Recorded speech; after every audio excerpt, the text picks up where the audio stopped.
movieweb.com. I want to ask you is, I was just reading about some of the struggles you had with I Can't Think Straight, and what they were telling me was that you shot the beginning of this film, and then in the middle of it you made The World Unseen, and then you came back and shot the end? Well, not quite. Of I Can't Think Straight? We shot the whole of I Can't Think Straight.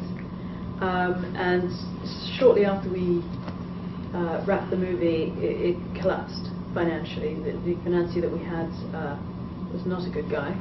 And the movie sort of then went into legal hell, where we were trying to get it back and pursuing it through the courts. So that process took a good year and a half.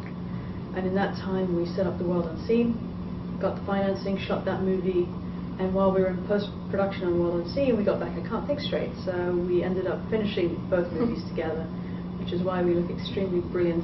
It is brilliant. Well, I was wondering, now it says I Can't Think Straight is your film debut, yet yes. The World Unseen is going to come out before that. Yes. Was there a method to that sort of well, releasing? World Unseen was physically finished first and delivered to the distribution company first. So it just worked out that way. And it debuted first at the Toronto International Festival last year, while we were still having to finish I Can't Think Straight. But I call I Can't Think Straight my debut because that was the first shoot, really.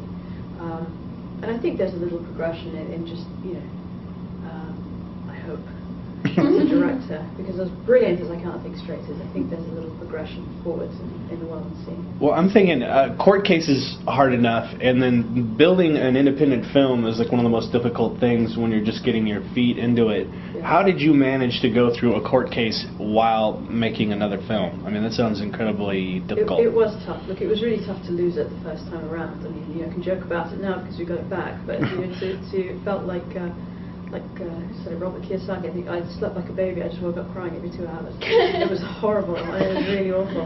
But in the end, we just focused. My partner Hanan had a lot to do with that. She's the producer of the films, and she was just tenacious about staying on top of that situation and making sure that we did everything we could to get the film back. And it's stressful. We had to really fight very hard and against people who didn't have much integrity, which is the most stressful thing.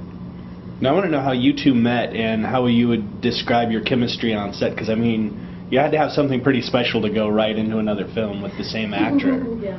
Well, I guess a lot of the same actresses, the two leads yes, are the same. Yes, exactly.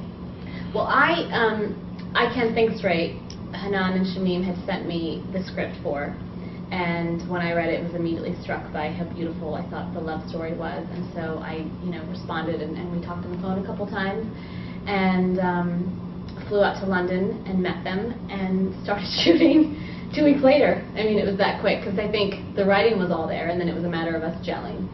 And so we did that movie, and then in the process of doing the movie, I wanted to read her novels, because I'd heard so much. And so The World Unseen was her first novel, and I started reading it one night in my hotel room and couldn't put it down. Read the whole thing in one sitting. Went to work the next day exhausted, blamed her for it. Why are you so tired? Yes, I was reading your book. I was reading your book all night, and it was one of the best, and I'm a reader, it was one of the best books I had ever read in my life, and was so moved by it, and it was how rich it was, and the lyricism, and the poem, I mean, it was just beautiful all around, and so it just stayed with me, and then when they were developing it, they'd already developed it a little, and then when they were in the process of financing, getting it all together, they talked to me about it, and I couldn't have been more excited than to play Amina. For me, it was a fairly easy choice, because I had a great experience with Sheetal on set the first time around.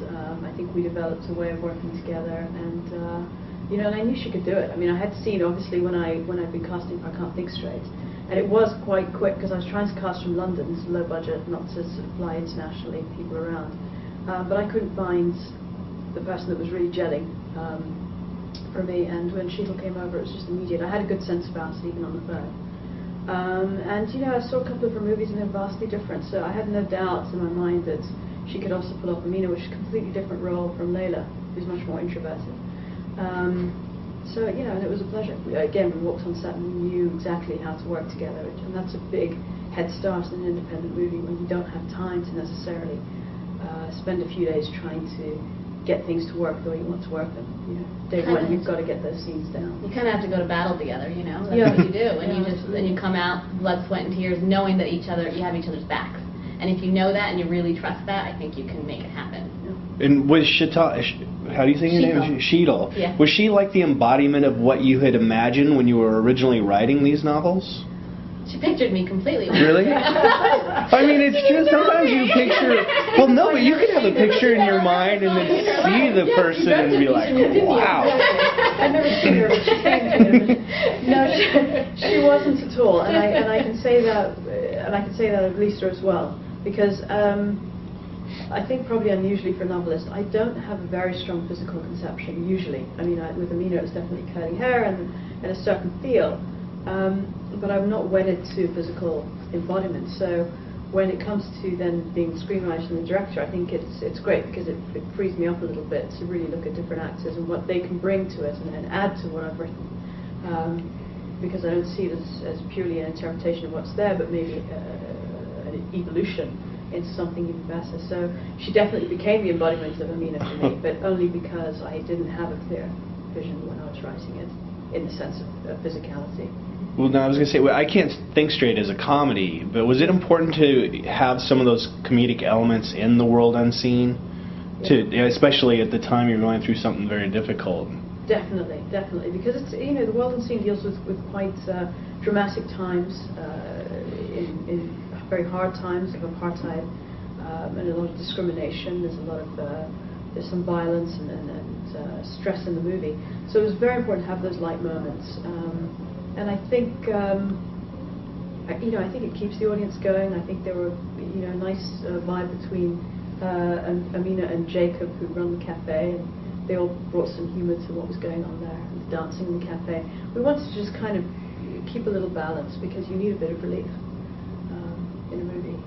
Now, I want to ask you: was it difficult to keeping in the mindset of I Can't Think Straight when you had to go to this other movie and then come back to it? It wasn't right after. We had time. It wasn't like we stopped I Can't Think Straight and then the next day we went into The World Unseen. There had been some time that had passed, and once you're in, at least for me, no, because you're just there, and it helped to be in South Africa versus when you're in London. You're in the space and you're around everything, and you put on your costume and you're on set and you're doing your work and you're working with directors that you trust and actors that you trust, and as long as you do your work, you can, as an actor, you just have to be able to, and it's actually really great to just throw yourself into something, and because the characters are so richly written, it's easier. I think it would have been harder if it was kind of a one-dimensional thing that you read a lot of the time, and you're like, what am I going to do with this? And everything becomes the same. Whereas these are very specific things, and I think they're three-dimensional and they're fleshed out, so you have to go there. Now, I want to ask you, were you interested in the history of like 1952 Africa and the apartheid? Is that why you sort of wanted to hinge your story on that, or was there more deeper reason for that? You know what, I have a family history in South Africa because my parents and grandparents are from there. And they left in the early 60s because of apartheid. So on a personal level, it was something that I knew a lot about. It was where my family background was based, and I knew all of those stories about that time. The story itself was fictional, but I guess it was a natural choice for me as a first novel, and then for the film to kind of go back to that. I like the political backdrop and the way that kind of intensifies what's going on in the personal lives of these characters, because I think universally it's quite a broad story that people can relate to about a woman who begins to take steps towards her own independence, to start to think for herself.